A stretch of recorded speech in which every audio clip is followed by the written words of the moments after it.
श्री सच्चिदानंद सद्गुरु साईनाथ महाराज की जय। श्रीमद् भागवत साई महाकाव्य अध्याय 15 चौथा चरण। ईश्वर एक नाम अनेक।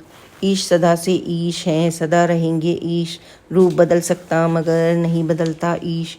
धराधाम पर ईश जब लेते हैं अवतार, स्वेच्छा से करते ग्रहण वह अपना आकार। अलग अलग अवतार के अलग अलग हैं रूप, लेकिन हर अवतार में प्रभु का एक स्वरूप। चाहे मछली कूर्म का धर ले वे अवतार, वामन या वाराह का या नरसिंह आकार। परशुराम बलराम हो, राम कृष्ण या बुद्ध, मूल तत्व सब में मगर रहता एक विशुद्ध। भिन्न भिन्न अवतार है, ईश तत्व है एक, उसी एक में व्याप्त हैं जग में रूप अनेक।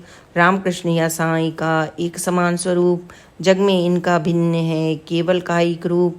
त्रेता युग में राम ने ग्रहण किया अवतार, द्वापर में श्री कृष्ण ने किया रूप साकार। साईं ने कलिकाल में धरा रूप आकार, चोला पहन फकीर का बैठा मस्जिद द्वार। सभी रूप में है ईश के मूल तत्व हैं एक, आए थे जगदीश ही धरकर रूप अनेक। जिसका जो उद्देश्य था किया सभी ने काम, अलग अलग हलकाल में केवल उनका नाम।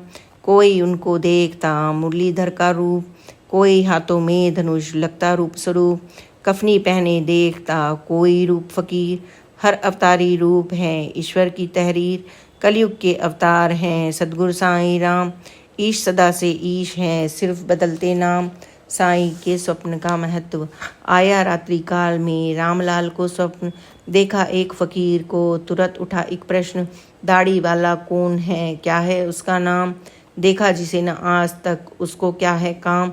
रामलाल ने साईं को लखा कभी ना अतीत, स्वप्न अजनबी देख कर हुआ बहुत भयभीत। देखा उसने स्वप्न में फकीर आया पास, और कहा उसने उसे मुख पर लेकर हास। रामलाल तुम क्यों नहीं आते मेरे द्वार, क्यों विलंब तुम कर रहे, आ जाओ एक बार। सपना पूरा हो गया, नींद हो गई भंग, आया स्वप्न फकीर को हुए सोच कर दंग। अनुभव उनको हो गया यह कोई संत, अब भी जिसके शब्द से गुंजित धरा दिगंत। कैसे पालन हो सके उनका अब आदेश, नाम नहीं मैं जानता देखा केवल वेश। नहीं बताया संत ने अता पता निज देश, वे तो मुझको दे गए बस अपना संदेश। ठोर ठिकाने के बिना जाएं किसके द्वार, मगर संत आदेश का मेरे सर पर बार। जो फकीर की योजना वह उनको ही ज्ञात, द्विय स्वप्न के मर्म की जाने वे ही बात। रामलाल अगले दिवस गए हाट की ओर, आगे देखा गौर से कैसे जुड़ती डोर। पहुँचे एक दुकान में टंगा हुआ था चित्र, सपने वाली शक्ल थी यह तो हुआ विचित्र। इस आकृति को देखकर रामलाल हैरान, ठिठक गए उनके कदम देख संत की शान। उनके आगे जल रहा एक रजत का दीप, पुष्प और नैवेद्य भी रखे वही समीप। पूछताछ करने लगे रामलाल तत्काल, टांग रखा जो आपने किसका चित्र विशाल। कौन पूज्य है संत है मुझे बताएं आप, संभव कैसे हो सके इनसे मेल मिलाप। मालिक उस दुकान का हुआ तनिक गंभीर, बोला शिरडी धाम के ये हैं संत फकीर। बरसों से करते वहीं एक मस्जिद में वास, लीला इनके लोक की कीर्ति में है खास। रामलाल को मिल गया अता पता और नाम, जिज्ञासा मन में उठी जाना है अब धाम। रामलाल शिरडी गए देखे वहाँ फकीर, जिसकी थी दुकान में टंगी हुई तस्वीर। मानस में रोमांच था दर्शन का परिणाम, चरणों में सर रख दिया सादर किया प्रणाम। साईं जीवन काल तक किया नहीं वहाँ परवास, सद्गुरु साईं नाथ से पाया ज्ञान प्रकाश। साईं का उद्देश्य था आध्यात्मिक उत्थान, भक्तों को वे खींचते देते उनको ज्ञान। शेष काल के स्वप्न का नहीं निकलता अर्थ, प्रतिदिन आए वो भले उन्हें मानते व्यर्थ। साईं नाथ के स्वप्न की अद्भुत थी यह बात, चाहे आए जिस घड़ी चाहे दिन या रात।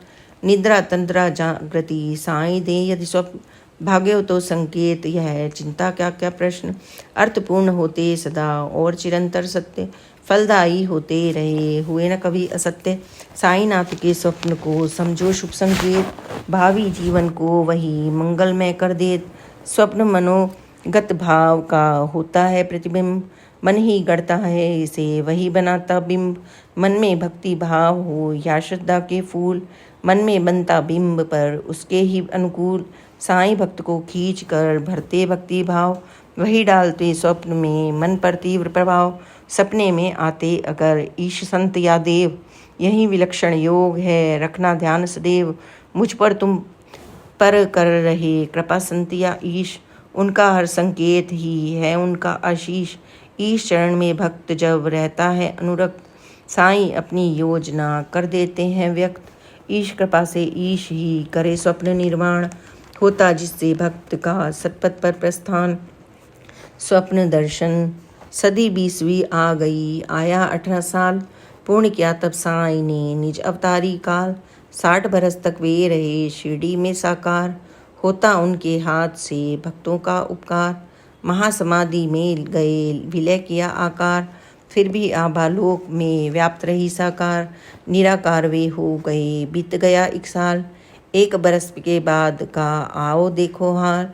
नारायण एक आदमी साईं का था भक्त, रहता था दिन रात वो भक्ति में अनुरक्त। वृद्ध अवस्था हो गई पड़ा सख्त बीमार, डॉक्टर वैद्य हकीम के विफल हुए उपचार।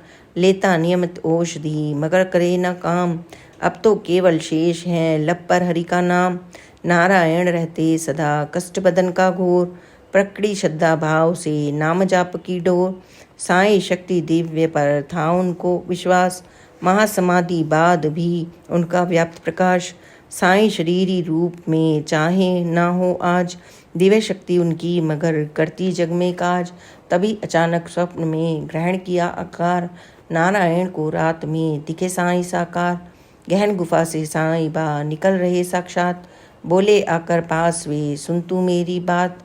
ना होगा तुझको कोई आगे किंचित कष्ट, मैंने तेरे ताप को किया पूर्ण ही नष्ट। मन में चिंता ना करो जपो ईश का नाम, मिल जाएगा फिर तुम्हें कल से ही आराम। हफ्ते भर के बाद में हो जाओगे ठीक, धीरज में रख थाम कर भक्तिभाव की लीक। साईं वचन सुन स्वप्न में मिला हृदय को चैन, नारायण जपते रहे साईं नाम दिन रैन। पूर्ण स्वस्थ वे हो गए 8 दिनों के बाद, सत्य हुआ सार्थक हुआ साईं स्वप्न का नाद। अनुभव साईं दे कभी समझ कृपा जगदीश, मिलने वाला शीघ्र है वरद हस्त आशीष। कोई सपना साईं का होता कभी न व्यर्थ, सदा चिरंतर सत्य का होता है कुछ अर्थ। अद्भुत है इस लोक में साईं कार्यकलाप, सोच सोच मानव करे अचरज अपने आप। तत्क्षण धारण कर सके साईं कोई रूप, दिखे पुराने व्यस्त में या हो परिधान अनूप। इच्छाधारी लोक में साईं का अवतार, जब चाहे जिस रूप में दिखा सके साकार। श्री सच्चिदानंद सतगुरु साईनाथ महाराज की जय। आज बस इतना ही, आगे की कथा आप कल अवश्य ही सुनिए और बाबा की कृपा और प्यार को प्राप्त करें। Please like and subscribe this channel. Om Sai Ram, जय साई राम, ओम साई राम।